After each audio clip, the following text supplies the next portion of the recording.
ലോകത്ത് ഏറ്റവും കൂടുതൽ അല്ലാഹു പേടി കൊടുത്തത് ആർക്കാണ്? അല്ലാഹു ഭയപ്പെടുത്തിയത് ആരെയെന്നറിയുമോ?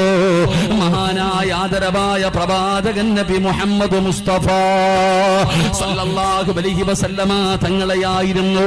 അല്ലാഹുവിന്റെ പ്രവാചകന്റെ ചരിത്രമെടുത്ത് നിങ്ങൾ വായിച്ചു നോക്കൂ. അല്ലാഹുവിന്റെ പ്രവാചകൻ 10 വർഷക്കാലം മക്കയിൽ ജീവിച്ച 10 കൊല്ലമുണ്ടല്ലോ.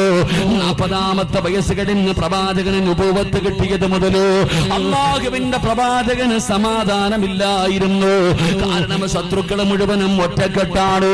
പടച്ചവനെ എവിടെ നോക്കിയാലും മുസ്ലിമിനെ തല്ലിച്ചതയ്ക്കുന്ന രംഗമിങ്ങനെ കാണുകയാണ്.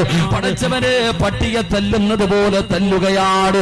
ചോദിക്കാനും പറയാനും ആരുമില്ലല്ലോ. അല്ലാഹുവിന്റെ പ്രവാചകന്റെ മുന്നിലേക്ക് സ്വഹാബത്ത് കടന്നു വന്ന് കരഞ്ഞുകൊണ്ട് പറയുന്നു, നബിയേ യാ റസൂലല്ലാഹ്, അല്ലാഹുവിന്റെ പ്രവാചകർ